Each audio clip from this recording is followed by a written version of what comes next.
एक बुढ़िया थी, उनका एक बेटा था और एक बहू थी। बहुत ही गरीब थे। बुढ़िया माई हर रोज गणेश जी की पूजा करती थी। गणेश जी हर रोज बुढ़िया माई से कहते, बुढ़िया माई कुछ मांग ले। बुढ़िया कहती, मैं क्या मांगू? गणेश जी बोले, अपने बेटे से पूछ ले। बेटा बोला, माँ धन मांग ले। बहू बोली, माँ सासू जी पोता मांग ले। बुढ़िया ने सोचा दोनों अपने अपने मतलब की मांग रहे हैं, सो पड़ोसन से जाकर पूछूं। तो वह पड़ोसन से जाकर बोली कि गणेश जी मेरे से बोले कि कुछ मांग ले। तो पड़ोसन बोली, पगली, क्यों क्यों तो धन मांगे, क्यों तो पोता मांगे, थोड़े दिन की जिंदगी है, अपनी सुंदर काया मांग ले।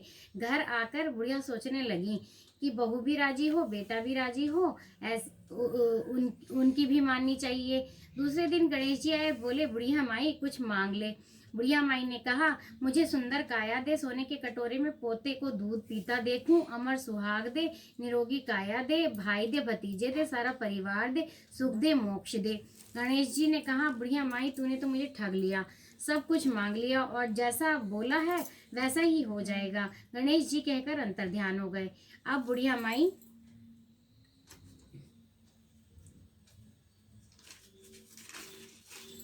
अब बुढ़िया माई के यहाँ सब कुछ वैसा ही हो गया। गणेश जी महाराज जैसे बुढ़िया माई को दिया वैसे सबको देना, कहते सुनते सबको देना। जय हो गणेश आजा तू भी सुन ले। बुढ़िया माई वो गणेश जी महाराज देंगे। करवा जाती है कहानी का शुरू में।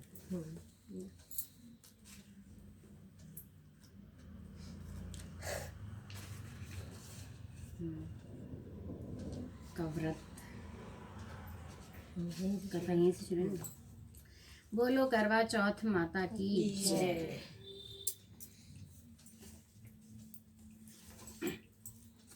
एक साहूकार था, उसके 7 बेटे और एक बेटी थी। वह सातों भाइयों की प्यारी बहन थी।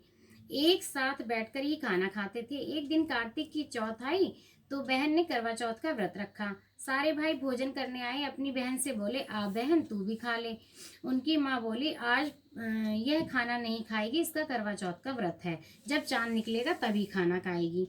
तो उसके भाइयों ने छल कपट से जंगल में आग जला दी और छलनी से चांद दिखा दिया। तो वह अपनी भाभियों से बोली, चलो भाभी चांद निकल आया है, अर्घ दे दो। तो उनकी भाभी बोली, ये तो तेरा चांद निकला है, हमारा तो रात को निकलेगा। यह सुनकर भाइयों के कहने से उसने चांद को अर्घ दे दिया और खाना खाने बैठ गई। पहला टुकड़ा तोड़ा तो बाल निकला, दूसरा टुकड़ा तोड़ा तो छींक मारी, तीसरा टुकड़ा तोड़ा तो राजा के घर से बुलावा आया कि राजा का लड़का बीमार है, जल्दी भेजो। माँ ने लड़की को पहनने के लिए 3 बार संदूक खोला, तीनों बार सफेद कपड़े निकले। अब उसको सफेद कपड़े पहनाकर ही ससुराल भेज दिया। माँ ने लड़की के पल्ले में एक सोने का सिक्का बांध दिया और बोला, रास्ते में जो भी मिले पैर पड़ती जाइयो और तुझे सुहाग की आशीष दे, उसे सोने का सिक्का दे देना और पल्ले में गांठ लगा लेना। अब उसने रास्ते में जो भी मिला सबके पैर पड़ती गई और सुहाग की आशीष किसी ने नहीं दी। अब वह ससुराल में आई तो दरवाजे पर छोटी ननद खड़ी थी। वह उसके पैर पड़ी तो ननद बोली, सीली हो, सपूती हो, 7 बेटों की माँ हो, मेरे भाई का सुख देख। अब उसने सोने का सिक्का ननद को पल्ले में देकर ननद को देकर पल्ले पर गांठ बांध ली। अब बाद में वह अंदर गई तो देखा कि पति मरा पड़ा है। वह उसे लेकर एक कोठरी में पड़ी रही। 1 साल तक उसने सेवा करी, पर सास बांदी के हाथ बची कुची रोटी भेज देती। इस प्रकार अपने पति की सेवा करते करते 1 साल हो गया। करवा चौथ का व्रत आया। सारी पड़ोसनों ने नहा धोकर करवा चौथ का व्रत रखा। सबने सिर धोकर हाथों में मेहंदी लगाई, चूड़ियां पहनी। वह सब देखती रही। एक पड़ोसन बोली कि तू भी करवा चौथ का व्रत कर ले। तब वह बोली, मैं कैसे करूं? वह बोली, चौथ माता की कृपा से सब ठीक हो जाएगा। उसके कहने से उसने व्रत रखा। थोड़ी देर बाद करवे बेचने वाली आई। करवे लो री, करवे लो, भाइयों की प्यारी करवे लो, भाइयों की प्यारी करवे लो, करवे वाली मेरे को भी एक करवा दे जा। वह बोली कि मेरी दूसरी बहन आएगी, वह तेरे को करवा देगी।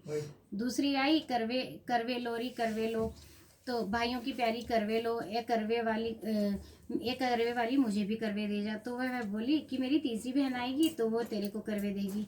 इस तरह 5 बहनें आकर चली गई पर किसी ने भी उसको करवे नहीं दिए।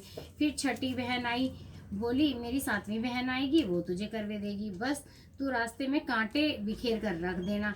वह खूब चिल्लाती हुई आएगी तो उसके पैर में कांटा चुभ जाएगा, तो तू सुई लेकर बैठ जाना और उसके पैर पकड़कर छोड़ना मत, और पैर में से कांटा निकाल देना, तो वह तेरे को आशीर्वाद देगी। भाई जियो साईं जियो। जब वह आशीर्वाद दे तब तू करवे मांग लेना, वह तेरे को करवे देकर जाएगी, फिर तू उजमन करना और तेरा पति अच्छा हो जाएगा।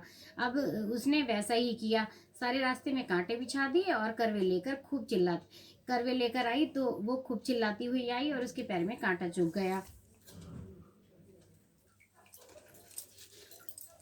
उसका पैर पकड़कर छोड़ा नहीं और उसका कांटा निकाल दिया, तो उसने आशीर्वाद दिया।